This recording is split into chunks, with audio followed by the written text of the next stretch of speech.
করিমগঞ্জ জেলা কমিটির পক্ষ হইতে আমরা বিভিন্ন এলাকায় গ্রাসরুট লেভেলের কর্মীদের সহিত যোগাযোগ করে আমরা সংগ্রহ করেছি যে বর্তমান যে ভারী বৃষ্টিপাত চলছে আসাম তথা বরাক উপত্যকা, সেই বরাক উপত্যকার সঙ্গে সঙ্গতি রেখে শ্রীভূমি জেলায় মারাত্মক কয়েকটি অঘটনও ঘটেছে। এর মধ্যে দেখা গেছে জাহানপুরের লঙ্গাই নদীর বাঁধ ভাঙ্গা হয়েছে, সেখানে জনগণের যাতায়াত বিপন্ন হচ্ছে। তারপর দেখা যাচ্ছে আসিমগঞ্জ দুর্লভপুর বাজারঘাট বান ভাঙ্গন হয়েছে, গান্দাই দাসগ্রামে বান ভেঙে জল প্লাবিত হচ্ছে। গান্দাই শাহাপুর এলাকায় এখন পর্যন্ত প্রতিটি ঘরে প্রায় হাঁটু জল পর্যন্ত হয়েছে, কিন্তু প্রশাসনের তরফ থেকে কোনো খোঁজখবর নেওয়া হচ্ছে না।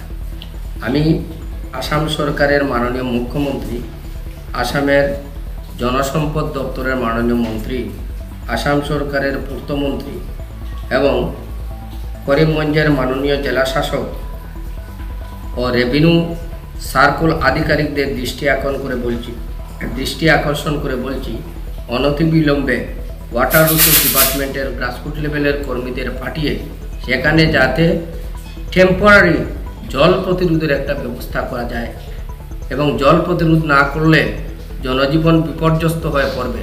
তাই জনগণের বৃহত্তর স্বার্থে এআইইউডিএফ দলের পক্ষ থেকে আমি এই আহ্বান জানাচ্ছি, জাতি ধর্ম বর্ণ নির্বিশেষে সর্বস্তরের মানুষ যারা বন্যার কবলিত অবস্থায় রয়েছেন, বন্যার কবলে পড়তেছেন, তাদেরকে সুরক্ষা দেওয়ার জন্য জেলা শাসকের দৃষ্টি আকর্ষণ করছি।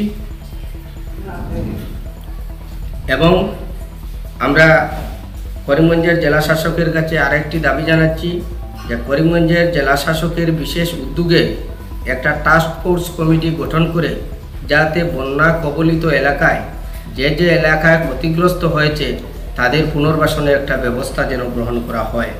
বিশেষ করে যেটা হচ্ছে আসিমগঞ্জ দুর্লভপুর বাজারঘাট গান্দাই দাসগ্রাম এবং এখানে জাহানপুরের যে নদী ভাঙ্গন হচ্ছে সেটা পরিদর্শন করা হোক।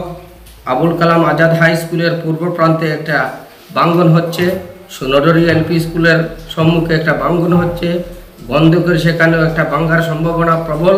সেটুকু যেন ওয়াটার রিসোর্স কর্মীদেরকে সঙ্গে নিয়ে জেলা শাসক মারফতে ম্যাজিস্ট্রেট পর্যায়ে একটা তদন্ত করা হোক, যাতে জনগণের বন্যা কবলিত হয়ে জনগণ যেন হয়রানির শিকার না হন।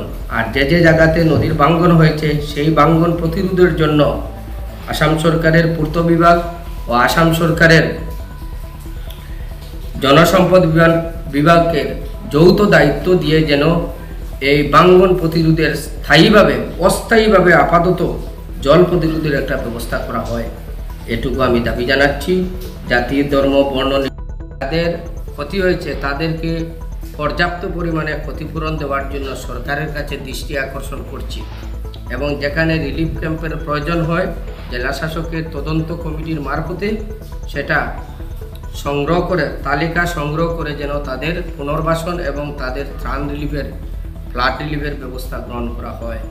জাতি ধর্ম বর্ণ নির্বিশেষে সর্বস্তরের মানুষকে সহযোগিতা করার জন্য আসাম সরকারের কাছে জোরালো দাবি জানাচ্ছি।